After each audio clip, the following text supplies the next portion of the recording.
শিক্ষকতার আড়ালে পাচার চক্র। পুটিয়া ও মানিক্যনগরে দুই শিক্ষকের বিরুদ্ধে বিস্ফোরক অভিযোগে চাঞ্চল্য। শিক্ষা হচ্ছে জাতির মেরুদণ্ড, এই কথাটি বারবার প্রমাণ করে দিয়েছে শিক্ষক সমাজের গুরুত্ব ও দায়িত্ববোধ। কিন্তু সাম্প্রতিক এক ঘটনায় এই মহান পেশা আবারও কলঙ্কিত হল। অভিযোগ উঠেছে কিছু নামধারী শিক্ষক শিক্ষিকা সমাজে শিক্ষার আলো ছড়ানোর বদলে পাচার চক্রের অন্ধকার জগতের সঙ্গে যুক্ত হয়ে পড়েছেন। এই চাঞ্চল্যকর ঘটনা সামনে এসেছে ত্রিপুরার সীমান্তবর্তী পুটিয়া ও মানিক্যনগর এলাকায়। সূত্রের খবর অনুযায়ী মানিক্যনগর এলাকার রিপন সাহা, যিনি বাতাধুলা হাইস্কুলের শিক্ষক, এবং পুটিয়া এলাকার পারজিন সুলতানা, যিনি স্থানীয় একটি অঙ্গনওয়াড়ি কেন্দ্রে শিক্ষিকা, তারা দুজনেই দীর্ঘদিন ধরে শিক্ষকতার আড়ালে অবৈধ পাচার ব্যবসা চালিয়ে যাচ্ছেন বলে অভিযোগ উঠেছে।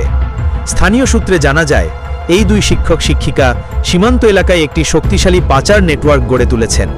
অভিযোগ, আগরতলা ও সোনামুড়া থেকে অবৈধ পণ্য, নেশাজাত দ্রব্য, বিদেশি সামগ্রী ও অন্যান্য নিষিদ্ধ মালামাল আনা হয় এবং তারা সীমান্তের ওপারে পাচারকারীদের মাধ্যমে বাংলাদেশ পাঠানো হয়।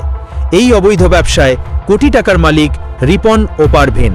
সূত্রের খবর, রিপন সাহার নীল রঙের গাড়ি আর পারভিন সুলতানার লাল রঙের বিলাসবহুল গাড়ি রয়েছে। স্থানীয় সূত্রের খবর, রিপন ও পারভিন এই দুই গুণধর শিক্ষক শিক্ষিকা দামি বিলাসবহুল গাড়ি নিয়ে রাস্তায় দাঁড়িয়ে পাচার সামগ্রীর লাইনম্যানও করেন বলে জানা যায়। এলাকাবাসী ক্ষোভ প্রকাশ করে বলছেন, শিক্ষার মতো পবিত্র পেশায় থাকা ব্যক্তিদের কাছ থেকে সমাজ দিশা পাওয়ার কথা, অথচ রিপন ও পারভিনের মতো কিছু শিক্ষকের জন্য পুরো শিক্ষক সমাজের ভাবমূর্তি প্রশ্নের মুখে পড়ছে।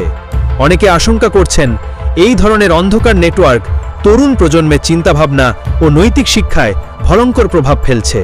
একজন অভিভাবক বলেন, আমরা আমাদের সন্তানদের স্কুলে পাঠাই মানুষ বানানোর জন্য, পাচারকারীর পথে পাঠানোর জন্য নয়।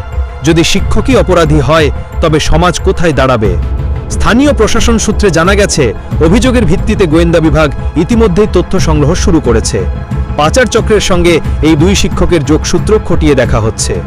একজন পুলিশ আধিকারিক নাম প্রকাশ না করার স্বার্থে জানিয়েছেন, স্থানীয়রা আরও জানান, সমাজে শিক্ষা একটি আলোর প্রদীপ, অথচ আজ কিছু ব্যক্তি সেই আলো নিভিয়ে দিচ্ছে নিজেদের লালসার আগুনে।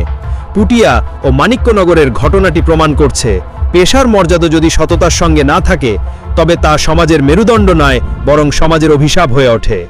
এখন দেখার বিষয়, এই দুই শিক্ষক শিক্ষিকার বিরুদ্ধে সরকার কি পদক্ষেপ নেয় সেদিকেই তাকিয়ে রয়েছেন অভিভাবক মহল। ডিডি রিপোর্ট, প্রতিবাদ নিউজ।